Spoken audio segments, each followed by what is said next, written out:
tú eres profesor de educación física con un magíster en ciencias del movimiento en la Universidad de Laval, en Canadá, y trabajas desde hace ya 37 años como académico del Departamento de Teatro de la Universidad de Chile y la Escuela de Teatro de Fernando González también. Tu especialidad es el entrenamiento corporal del actor.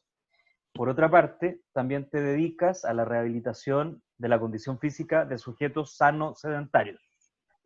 ¿Qué efectos puede tener en el corto plazo y en el mediano plazo todo este contexto de la pandemia y la limitación física del movimiento en el cuerpo mismo, sobre todo desde el movimiento? ¿Cómo le va a afectar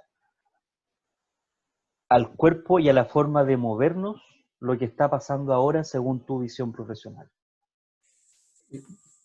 Perfecto. Yo haría algunas, no sé, algunas separaciones. ¿Qué tanto afectaría el encierro a mi cuerpo y también la imposibilidad de salir al exterior? La posibilidad de encierro tendríamos que tal vez categorizarlas por la cantidad de metros que yo dispongo para mi desplazamiento al interior de mi hogar. Ajá. A menor cantidad de metraje disponible, evidentemente que las posibilidades el nivel de ansiedad, creo yo, de todo orden, es mucho mayor en la medida que posea mayor cantidad de metros cuadrados. A lo mejor tú puedes tener una claridad, o hay personas que tienen una claridad que el espacio cerrado también permite o genera oportunidades para desarrollar la creatividad en tanto movimiento y en tanto libertad. Es algo bastante especulativo lo que estoy diciendo, o sea, tener la capacidad de crear alguna sensación de libertad en un espacio restringido. Claro. Sin embargo, a todas luces, puedo estar eso puedo tolerarlo tal vez una semana, pero a esta altura ya llevamos, como tú bien dices, cerca de 4 meses, muchos llevamos en eso, personalmente también llevo ese tiempo, y evidentemente que ese espacio termina siendo, creo yo, por lo menos si yo me pongo en el lugar, para mí es un suplicio.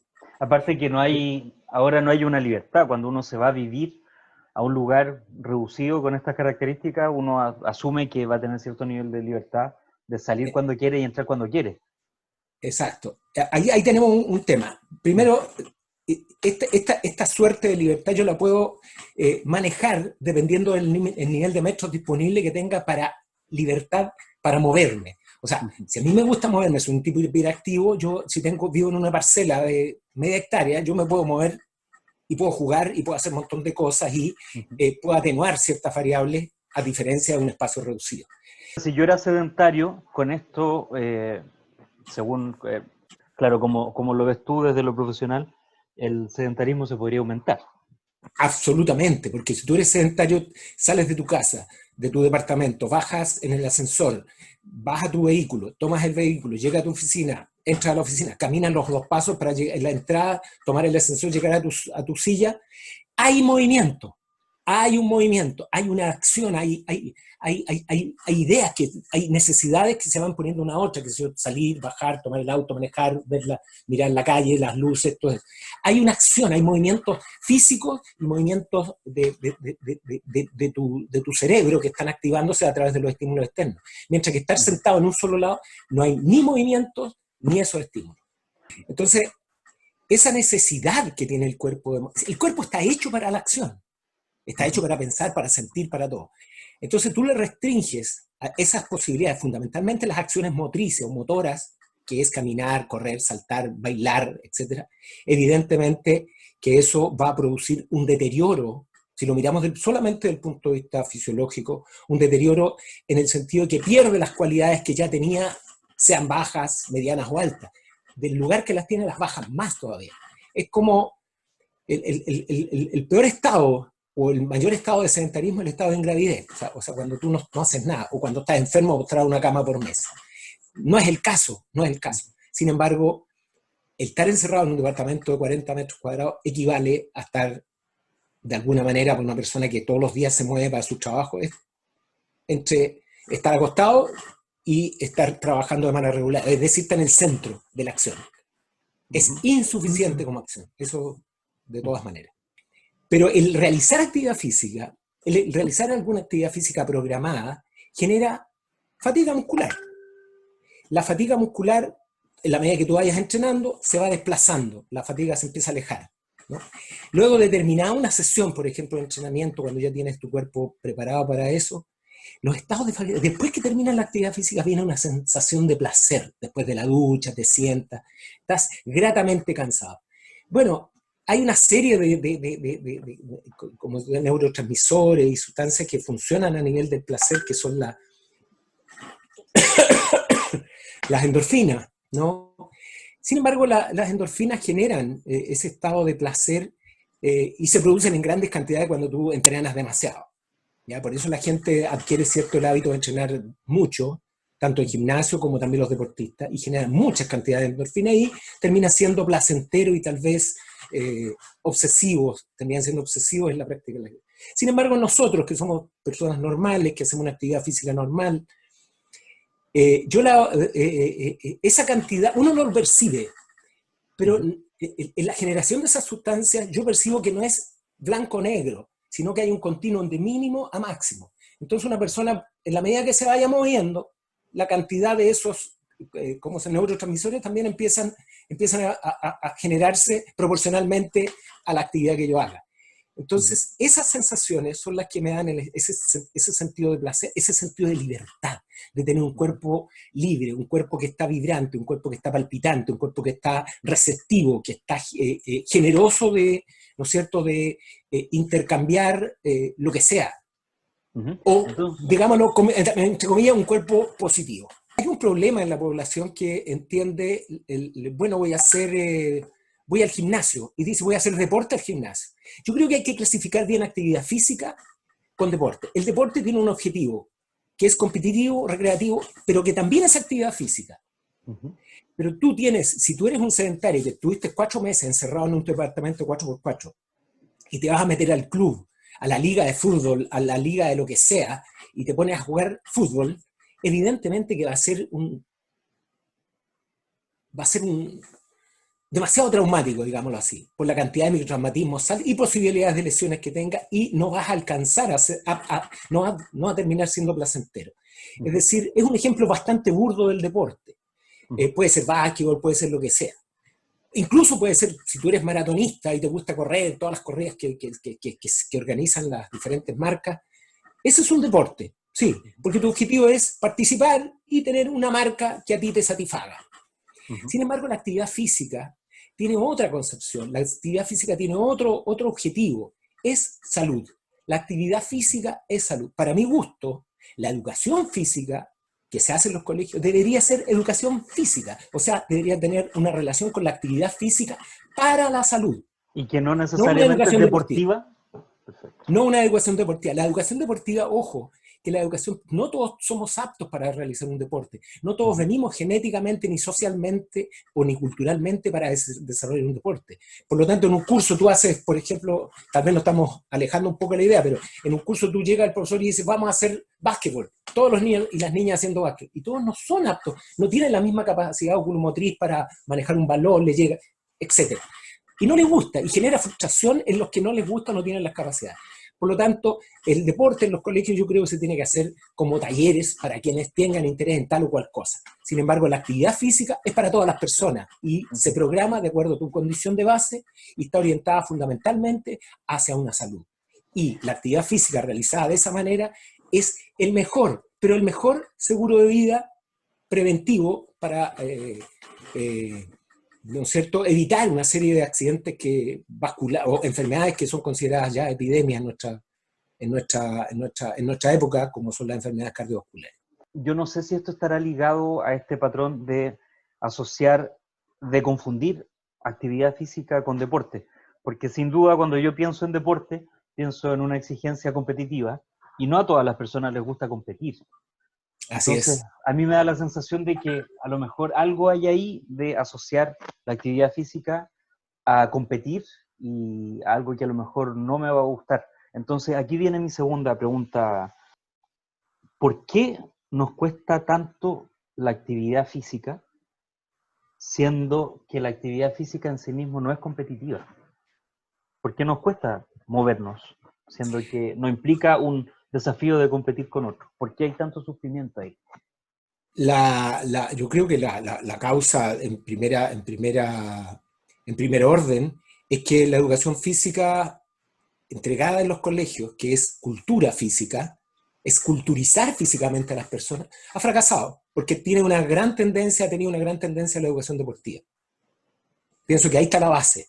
Ahora, otro aspecto es la cultura general, así como la gente tiene que leer, como la gente tiene que, o sea, no que tiene, o sea, debería consumir arte y todos aquellos aspectos que están orientados directamente al espíritu de la persona, no se hace. No lo hace, ¿por qué? Por un tema de cultura, por un problema formativo. O sea, si a tus abuelos nunca valoraron la actividad física, nunca vieron un modelo de actividad física, nunca vieron un modelo de lectura o de arte, evidentemente que los hijos van a ir en la misma línea. Y nuestra sociedad, yo diría, en un 90% es así. La actividad física estaría casi a nivel de medicina, en términos de que es algo que tenemos que hacer por salud y no solamente por un tema estético. Entonces, yo utilizo otro concepto de la rehabilitación física desde el punto de vista, por ejemplo, si tú llevas 4 meses encerrado, tu condición física bajó a niveles dramáticos. Y esa condición física baja a niveles dramáticos, ¿por qué? Porque uno sigue consumiendo, o sea, la ingesta alimenticia sigue siendo exactamente igual que cuando teníamos una vida normal. Por lo tanto, al no tener movilidad, el gasto calórico no es tal, es mínimo, pero la ingesta calórica, ¿no es cierto?, aumenta significativamente, o es mayor que el gasto calórico en ese equilibrio. Entonces, la generación, y tú bien sabes que los azúcares y las grasas directamente se van almacenando y van generando el tejido adiposo, lo que hace que tú te miras al espejo y no te gustes, y también eso se suma al encierro y a todas las otras, digamos, factores que genera, ¿no es cierto?, la falta de libertad y de movimiento. ¿La actividad física tiene algún impacto sobre la expresividad, sobre las emociones de la persona? En el trabajo que haces tú, ¿busca eso? Yo creo que todos los cuerpos son bellos y todos los cuerpos son aptos. El problema entre todos los cuerpos es que los que trabajan, los que tienen una vida activa, tienen un grado de expresividad mayor, ¿no? Un grado de comunicatividad mayor. Por ejemplo, pensemos en, no sé, hace poco me llegó un video de unos bailarines argentinos, donde la niña cumplía con todas las normas que dice la estética comunicacional y comercial de mujeres, que tienen que ser como bonitas, perfectas. Bueno, la niña era muy bonita, muy bien estructurada, pero además talentosa en la danza, bailaba maravilloso. Y su partner era un señor de unos 50 años, redondo, gordo, o sea, él se tenía que mandar a hacer la ropa. Pero ¿cuál es la clave de ese señor? La clave de ese señor, la atención, los ojos del espectador se iban a él, porque él tenía una gracia, una facilidad de movimiento, es decir, un señor que tiene su cuerpo, pero lo tiene asumido el cuerpo, y ese cuerpo se lo puede, o sea, él puede mover su cuerpo a su antojo, puede mover su cuerpo con libertad, a diferencia de otras personas, que no digo solamente los que son obesos, sino que hay personas que no son obesas, que hay gente, yo conozco gente delgadísima, o sea, que podría ser un basquetbolista, un voleibolista, qué sé yo, pero que es un obeso largo. O sea, se mueve con la misma, o no se mueve, o se mueve con la misma torpeza que un sujeto. O sea, no se puede el cuerpo. El poderse el cuerpo es un factor que a ti te permite ser expresivamente o comunicativamente más eficiente. La necesidad de libertad la tenemos todos, ¿no? De movernos, de relacionarnos, todos tenemos esa gran necesidad. Lo que hacemos la mayoría, respetamos las normas porque nos damos cuenta de las consecuencias que si no las respetamos. La otra gente que no las respeta es una minoría muy menor, pero que es un tema, es un problema. En ambos casos, no sé qué podemos hacer con la mente de esas personas y con ese instinto que no está reformado.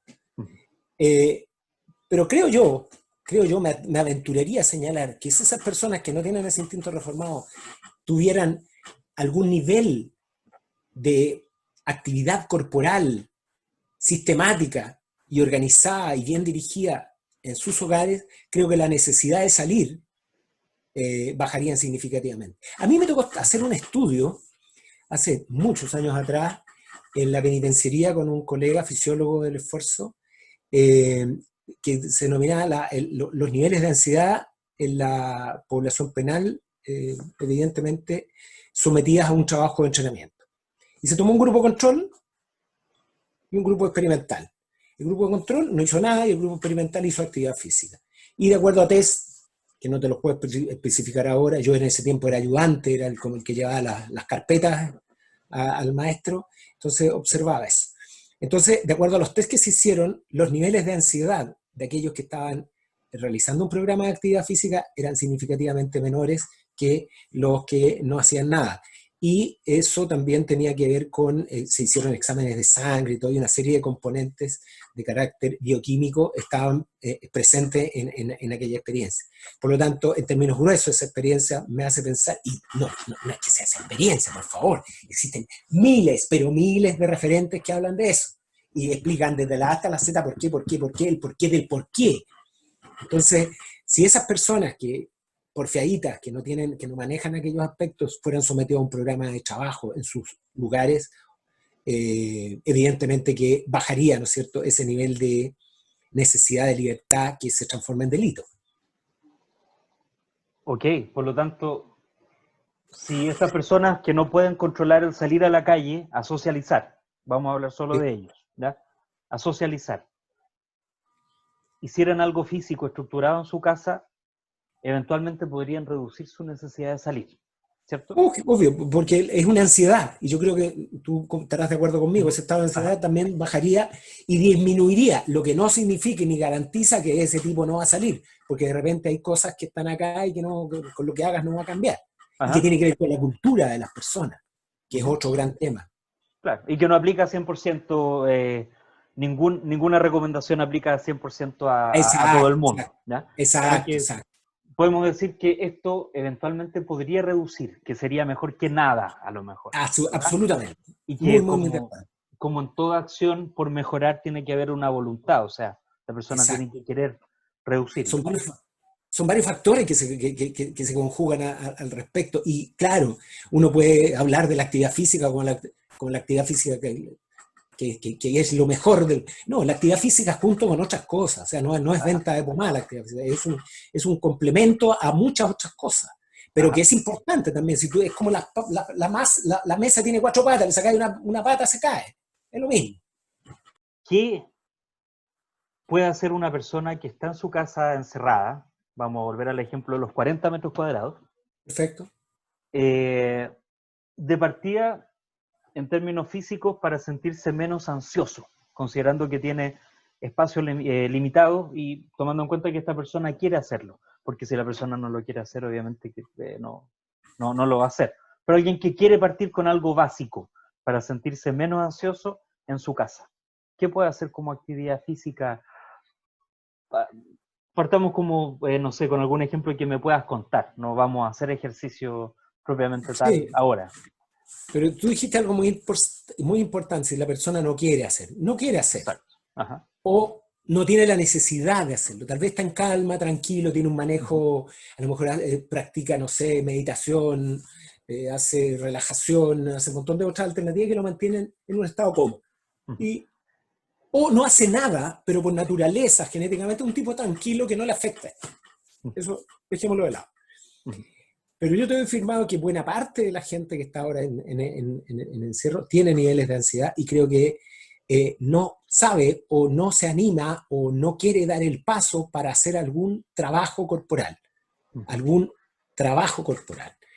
Uno, tú lo dijiste, el TikTok, hay abuelitas haciendo TikTok, hay señoras, señores, de todo, así, niños hacen todo eso. Yo partiría con ese tipo de cosas, pero teniendo presente que no tengo que llegar a niveles de fatiga. En una población sedentaria no tiene que llegar a la fatiga y decir, ya no quiero más, pum, me se cae de espalda al sillón y no, eso está corriendo riesgo, porque yo no sé qué dolencias preexistentes existen, si hay un problema cardiovascular, hay un problema estructural en la columna, qué sé yo. O sea, no tiene sentido hacer una actividad física que me genere mayor problema que los que tengo. Por lo tanto, una persona que está recién empezando a hacer actividad física o que ha estado muy sedentario, y va a empezar a hacer algo ahora, sobre todo para disminuir la ansiedad o sentirse un poco mejor, no tiene que hacerlo al nivel de terminar fatigado, ¿cierto? Yo creo que absolutamente, Ok. no tiene que ser extasiado sin poder moverse, tiene que ser grato, tiene que ser llevadero. O sea, puedo estar media hora haciendo una actividad física y después de terminar esa media hora, tal vez siga haciendo las cosas de la casa, siga cocinando, siga como nada. ¿Te fijas? Y en la medida que yo lo vaya practicando, va aumentando la intensidad progresivamente y va a pasar lo mismo. Voy a terminar tal vez un poco más cansado, pero con las mismas ganas de seguir haciendo las otras obligaciones que tenga que hacer. Ahora, si hay alguien que tiene conciencia de un problema cardiovascular, de un problema, de una hernia lumbar, o tenga una lesión en un hombro o una fractura en una rodilla, evidentemente tiene que considerar eso y tal vez buscar la asesoría de algún experto o algún kinesiólogo que le diga, mira, puede hacer esto y esto, aíslalo, no lo consigue. Ojo, que no significa que yo tenga un problema preexistente o una lesión para no hacer actividad física. Yo tengo que, la actividad se tiene que adecuar a mí, ¿ya? Y ahí empezar a dialogar. Y te voy a, y todos los efectos, digamos, colaterales que están alrededor de esa lesión o esa enfermedad empiezan a potenciarse y comprimen, ¿no es cierto? Terminarían comprimiendo la dolencia, no sanándola, porque no me atrevo a, no creo que no, pero la funcionalidad de un cuerpo con aquellos otros segmentos. Yo por estar enfermo de una rodilla no hago nada, entonces tengo mis brazos, tengo mis piernas, tengo mi corazón inactivo. Pero yo estoy enfermo de una rodilla, puedo hacer unas cosas que estimulen mis brazos, mis abdominales, mi otra pierna y mi sistema cardiovascular y respiratorio y circulatorio. Y eso hace que al estar en buenas condiciones, la rodilla pasa a un plano, el que tiene que tener, ¿no? Porque mi cuerpo tiene que seguir funcionando. Entonces, ¿qué actividades hacer en encierro? Bueno, hay una cosa que yo me la juego por sugerirla, que tiene que ver con la movilidad articular. La movilidad articular es, todos tenemos, la articulación es la unión de un hueso con otro hueso y está unida, ¿no es cierto?, por ligamentos, tendones, una cápsula articular, qué sé yo. Y cada hueso, cada terminal óseo tiene un cartílago, y ese cartílago tiene una membrana que se llama la membrana sinovial. Esa membrana sinovial, en la medida que yo la presiono, la someto a presión, a tracción, a torsión, esa membrana sinovial empieza a generar un líquido, a secretar un líquido, secretar un líquido que se llama el líquido sinovial. Y ese líquido sinovial es el lubricante de las articulaciones. Y además de ser lubricante, es el que nutre la articulación, el que permite que ese cartílago esté permanentemente con el grosor adecuado para que yo pueda moverme. Pero además, la movilidad articular, cuando yo la activo, valga la redundancia, va generando la sensación de libertad de mis movimientos. Yo puedo estar todo el día sentado, pero quiero bostezar y el bostezo lo hago mucho más atrás, ¿ya? Mucho más amplio. Y la amplitud del gesto es una sensación de libertad. Si alguien está en su casa, está viendo televisión y dice, uy, no hago nada, bueno, párese de la silla y siéntese en la silla 10 veces. ¿Cómo se llama? En sesiones compartidas durante el día. Pero si dice, pucha, mis brazos, no hago nada, bueno, a lo mejor hay dos bolsas, una bolsa de 1 kilo de arroz y 1 kilo de lentejas, y tomo las lentejas y hago movimientos, los que quiera, y los cuento, y cuando siento que me empiezo a fatigar, dejo el movimiento y hago otro, ¿no? Me puedo parar frente a un espejo, a levantar las rodillas como marchando, pero bien arriba, y cuento cuánto duro haciendo eso, sistemáticamente. O sea, movimiento. Y voy registrando, voy anotando, y solo el cuerpo empieza, ¿no es cierto?, a activarse y a demandar otras cosas. Y tú te metes ¿cómo se llama? Te metes a internet, hay un montón, pero hay un montón de sugerencias que están... Y si tú consideras lo que yo señalé, de que esa fatiga extenuante no llegue, tú paras antes, no hay ningún problema. Lo que aparece en internet, lo que aparece en las sugerencias hay muchas páginas que aparecen sugerencias para hacer elongación, para hacer movilidad articular. Hay muchas series de entrenamiento que se hacen en la cama, sugieren en la cama, y muy interesante. De hecho, para mis clases, ahora que he tenido que hacer a través de este sistema, he copiado un montón de cosas de ahí. Por lo tanto, pero yo partiría con la movilidad articular porque no es traumática, no es tan invasiva y también genera un esfuerzo mínimo. También el mover un brazo 10 veces termino fatigando el músculo, pero también trabajando, ¿no es cierto?, la salud de la articulación. Eso es desde un nivel cero. Así es. ¿Verdad? Desde un nivel cero. Y sobre todo si lo que buscamos es movernos para reducir la ansiedad, ¿cierto? Perfecto, yo creo que hay que partir con la movilidad articular. Perfecto.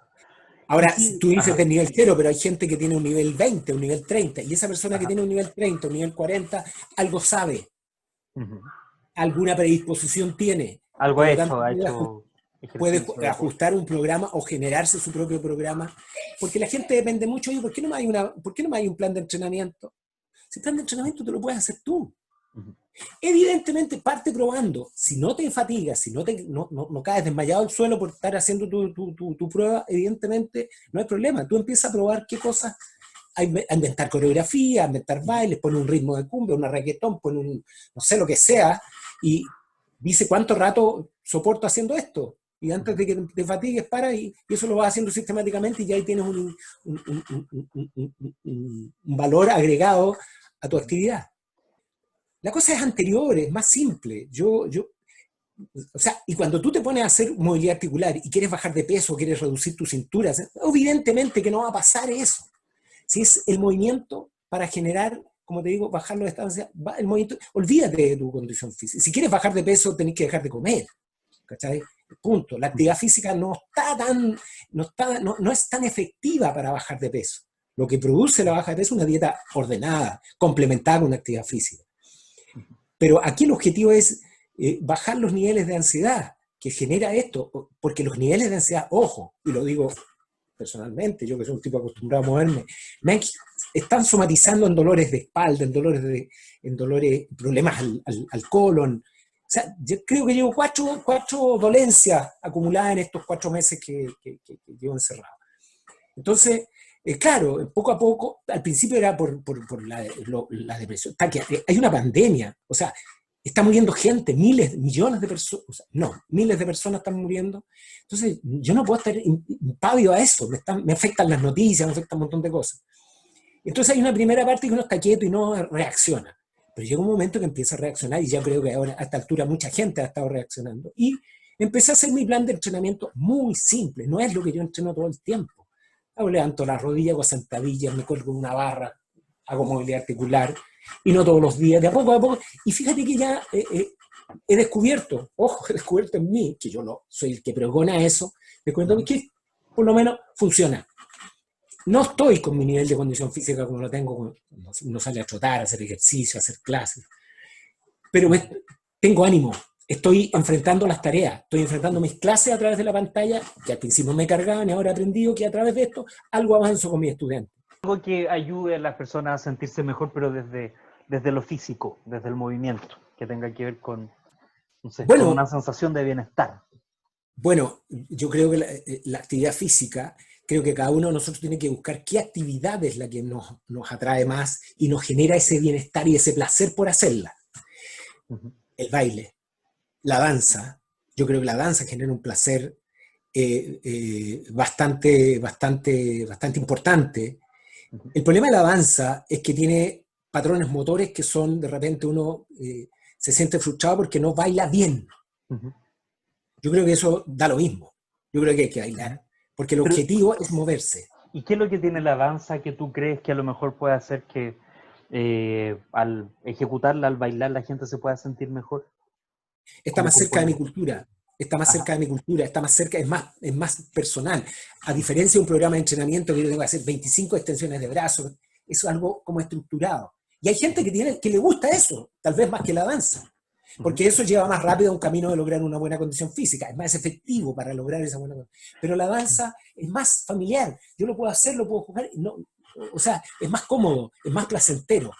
Ajá. Pero así todo, la danza también tiene un componente problemático porque me obliga a moverme dentro de cierto esquema, ciertos parámetros. Entonces, es un movimiento con problemas. ¿Cómo eso me puede hacer sentir bien? Ojo, que lo acabo de señalar. Hay danzas que requieren una técnica, ¿cierto? Okay. Por ejemplo, bailemos salsa y yo no sé bailar salsa, no puedo bailar, y me pongo a bailar salsa y la embarro todo, no voy a fruchar todo el rato. Entonces no tengo que bailar salsa, supongo. Tendré que bailar un baile solo, o con otra persona adelante, o con toda mi familia, decir de ahora en adelante vamos a bailar todos juntos y pones una música y cada uno hagamos el baile para que haga llover. Inventas cosas. La idea, insisto, es que la frecuencia cardíaca a reposo suba, ¿no es cierto?, a un nivel razonable. Por ejemplo, el promedio de frecuencia cardíaca a reposo son 80 latidos por minuto, y que si la frecuencia cardíaca te llega a 120, ya significa que algo está pasando en tu cuerpo y alguna movilización está sucediendo dentro de esas sustancias que tú mismo has mencionado, y algún segmento algún músculo se está contrayendo y se está relajando, alguna articulación está moviéndose, es decir, el cuerpo empieza por sí solo a respirar. No me refiero a la ventilación pulmonar, sino que empieza a respirar en el proceso, ¿no?, de generación de energía a nivel de célula o mitocondria, que es a donde se produce la respiración, es decir, el contacto del sustrato con el oxígeno. Eso genera energía. Y esa energía, todo ese canal, todo ese componente, toda esa complejidad que generó una energía que me permitió moverme, también trae como consecuencia, ¿no es cierto?, estos otros aspectos, tanto neuroendocrinos como cardiovasculares, como musculares, que al final se traducen en un estado de bienestar. Ponemos la danza como ejemplo que energiza, y vamos al principio o sea, no al principio, sino que como a la mitad de la conversación, cuando hablábamos de las coreografías o del TikTok. Hay un componente en común, que es esto de problematizar el movimiento, ¿cierto? Es como ponerle a la cabeza que hay un problema físico que tiene que resolver, y el problema es, veo una persona que se mueve de cierta forma, y yo tengo que aprender a moverme de esa forma. ¿Cómo es que eso le puede hacer bien a la mente desde el punto de vista del movimiento, de lo que haces tú, de lo físico? ¿Cómo es que a la cabeza le hace bien resolver un problema de movimiento, y por qué? Hay dos elementos muy interesantes lo que acabas de señalar. Si yo hablaba de patrones motores. Cuando yo tengo un patrón motor, alguien me dice, cuando le enseñas a tu hija a lanzar piedra, tú vas a tomar la piedra, la vas a tirar atrás, la vas a lanzar y va a llegar lejos. Y tu hija va a pescar la piedra y la va a tirar ahí. Entonces ya te quiere imitar, pero el patrón motor todavía no está instalado. Y ella lo va a practicarlo hasta que va a terminar lanzando la piedra. En un baile, en un paso de baile pasa exactamente lo mismo. O en un baile que yo invente va a pasar lo mismo si yo te lo quiero enseñar a ti. Es probable que si tú tienes una gran experiencia lo aprendas inmediatamente, pero la mayoría no la va a tener y va a ser un problema. Entonces hay dos factores metidos ahí. Uno, el esfuerzo físico que significa el estar problematizando con tu cuerpo para lograr aprender ese patrón motor, o incorporar, hacer cuerpo esa acción, tiene dos factores. Uno, el esfuerzo que lo vas a hacer, que eso es fisiológico, y el otro, el de la realización de resolver un problema. La satisfacción de un problema resuelto. Tú cuando tienes un problema le dices, no sé arreglarla ya, dices, finalmente la lograste hacer. Te da como cierto, y ojalá que alguien te reconozca y te diga, oye, qué bueno, que solucionaste el problema. ¿Te fijas? Esos pequeños elementos que parece que no tienen ninguna importancia son muy importantes, sobre todo en la autoestima. Cuando yo logro salvar una dificultad, ahora aprendo el patrón motor, y mañana lo tengo que hacer, pucha, se me olvidó. Quiere decir que todavía no está incorporado, todavía está verde. Todavía el bit en grama de memoria no lo ha captado, no lo ha encerrado en su memoria. Entonces, lo vas repitiendo y vas integrando. Y después vas complejizando. Ese aprendizaje o esa resolución de problemas, para mi gusto, también es satisfacción. Es satisfactorio. ¿A quién no le gusta el logro? Es lograr algo, aprender. Y eso genera satisfacción. Y paralelamente está, ¿no es cierto?, su cuerpo está activándose. Por lo tanto, la actividad física que implica que tengamos que aprender un patrón de movimiento, entendiendo que un patrón de movimiento es una forma base de cómo moverse. O sea, voy a ir a lo más básico de lo más básico. La Macarena, ¿ya? Dos brazos adelante, manos allá, manos allá, manos allá, manos allá, ok, pum. Me moví, pero aparte tuve que aprendérmelo desde mi cabeza, por la cabeza. Y el hecho de lograrlo, eso llevaría también, aparte de haberme movido, a una sensación de bienestar por haberlo logrado, ¿cierto? Así es. Por lo tanto, ahí tendríamos dos logros, uno de movimiento y uno mental, que es satisfacción por haberlo logrado. Entiendo que sí. Ajá. Así es. Y eso le podríamos llamar como resolver un problema de movimiento, ¿no? Así es. Cómo resolver un problema matemático, cómo resolver un problema. Este es con el cuerpo, es un problema con el cuerpo, con la psicomotricidad, que tiene que ver Ajá. con el sistema neuromuscular. Ahora, y tiene que ver con la inteligencia motriz. Y en la medida que tú estimules tu cuerpo, tu inteligencia motriz empieza a crecer. Y eso también te va entregando satisfacciones. Pero ojo, que yo no tampoco quiero decir el baile es la mejor forma de hacerlo. Yo creo que para bailar, junto con bailar, creo que también hay que fijarse qué tengo en mi cuerpo, qué lesiones tengo, qué enfermedades tengo, porque en la medida que voy aprendiendo, voy desarrollando, ¿no es cierto?, las habilidades y voy aumentando también el gasto energético, tal vez. Entonces yo siempre, todo elemento que tenga un aprendizaje de un patrón motor, yo creo que tiene que estar antecedido por un entrenamiento a lo menos de movilidad articular. Porque si haces la macarena que digo así, y yo tengo una artrosis en el hombro, entonces yo tengo un problema en el manguito rotador, o no tengo nada, por último, y soy hipersedentario, yo por lo menos tengo que calentar, tengo que activar, tengo que fortalecer la articulación, hacer movilidad articular para hacer esto y esto. Si voy a usar los hombros, entonces antes de empezar a bailar, hago repeticiones de la flexión del codo, hago trabajo de muñeca, hago trabajo de hombro, hago trabajo de columna y después hago macarena. Y voy a sentir fantástico. Con un trabajo de movilidad articular en la columna, hacia adelante, hacia atrás, al lado, al otro lado, o circular, evidentemente te va a nutrir todas las articulaciones de la columna y te va a generar la sensación de salud y libertad de la columna. ¿Qué hacer? ¿Qué hacer? Bueno, enrollar y desenrollar. Lateralidad, lateralidad. Torcer y torcer. ¿Te fijas? Ese tipo de cosas. Ahora, ¿cuántas veces? Cada uno tendrá que decir, mira, voy a hacerla 5 veces. Voy a hacerla 10 veces cada una de las cosas. Luego tenemos otras articulaciones que son muy importantes y que las que usamos más que nada, que la que siempre nos vamos rápidamente, que es la muñeca, ¿cierto? Y el movimiento articular no tiene que ser así, tiene que buscar la máxima amplitud. Y si tú te das cuenta, hasta llega a fatigar un movimiento, pero ese es el efectivo. Igual que en los dedos yo puedo hacer esto, pero eso no deja tanta huella como si yo hiciera esto. ¿Te fijas? La intensidad del movimiento, no digo la velocidad, la intensidad, cómo busco la máxima amplitud y el máximo concentración, digamos, cierre. Ya está la muñeca, está el codo, están los hombros, está la articulación coxofemoral, que es la de aquí de la cadera, esa que permite levantar la rodilla, tirar la pierna para atrás, qué sé yo. Están las rodillas y los tobillos. Esos son digamos, los más importantes. Entonces yo puedo partir con las muñecas y los dedos, sigo con los codos, sigo con los hombros. Busco todas las posibilidades de movimiento que y hago un listado de cosas. Y cada una la voy a hacer 5 veces. Y tú solo empiezas a generar. El material lo tenemos. Es, insisto, sentido común.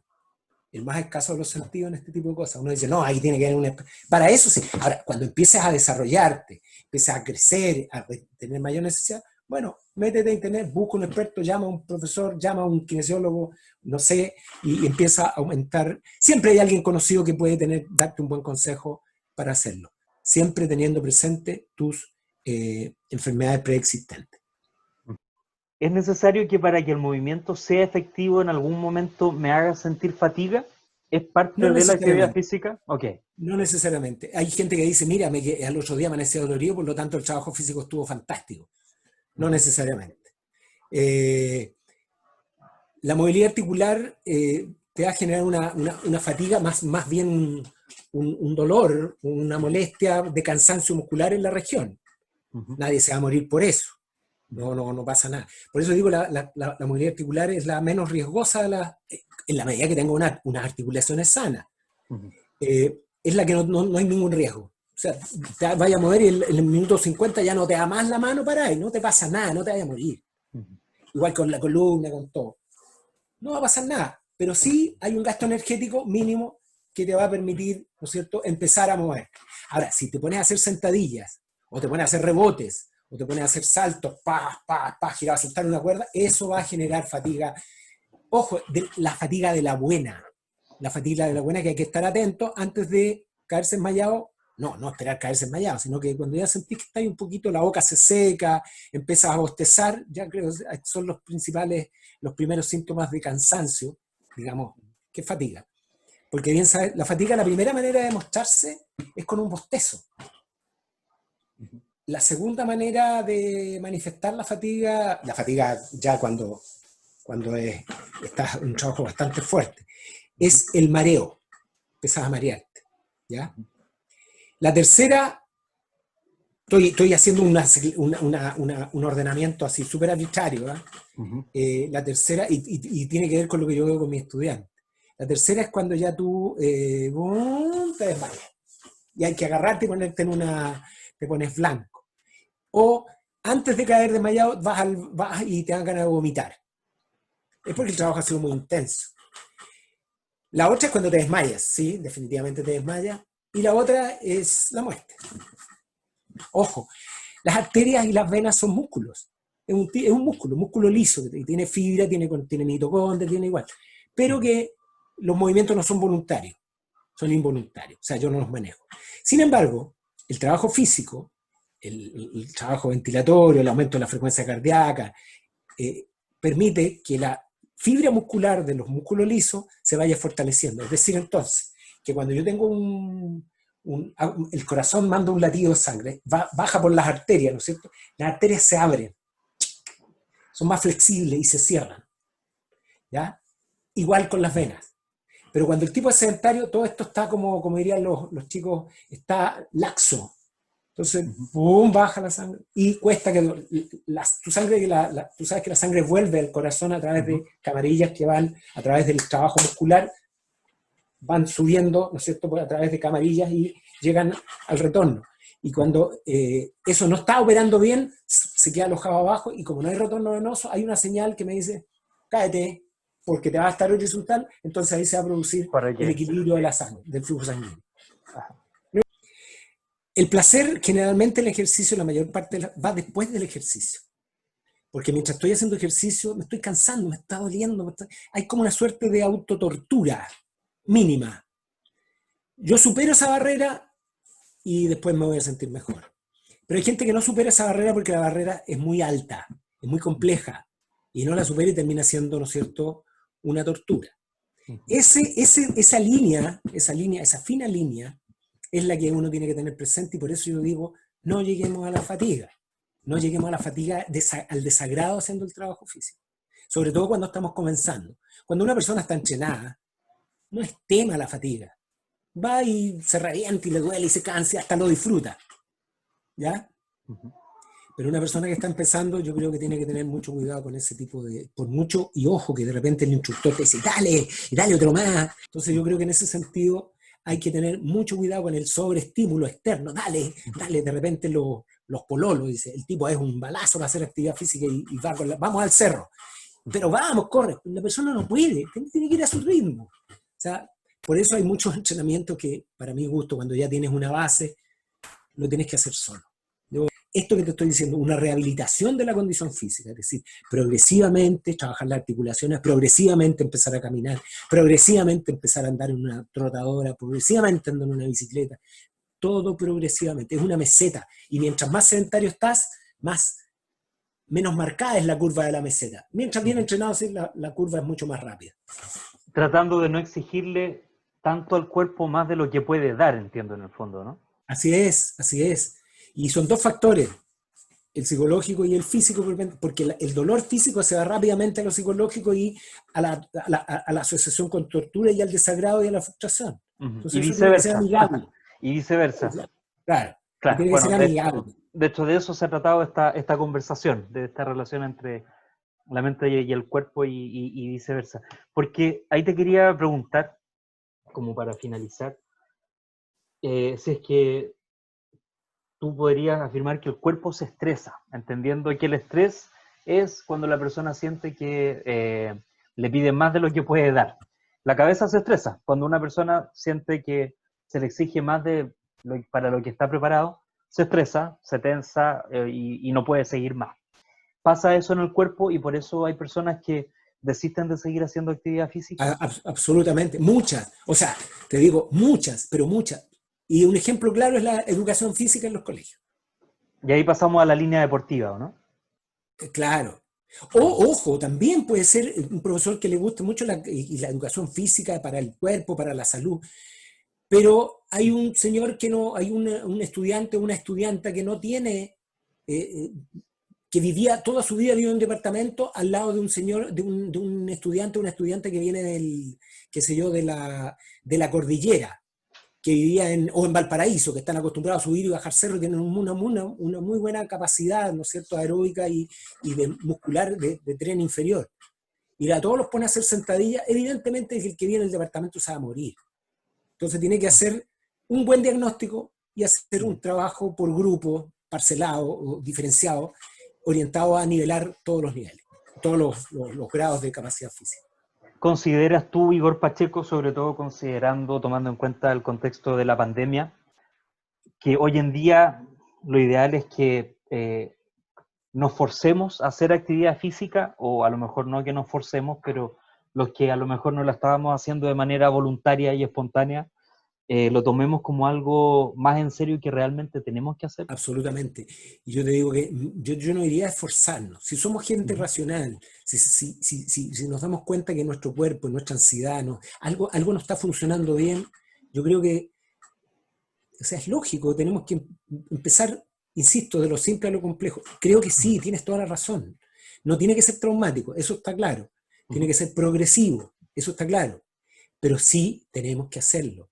O sea, una población físicamente activa es mucho más económica en el punto de vista de la salud que una población sedentaria, tanto en factores psicológicos como en factores corporales, orgánicos y estructurales.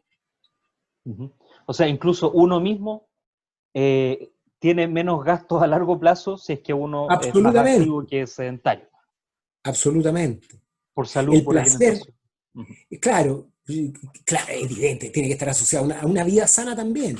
No con esto no quiero decir que nos transformemos en puritanos de la vida. Ni que Yo creo caigamos que, en la vigorexia tampoco.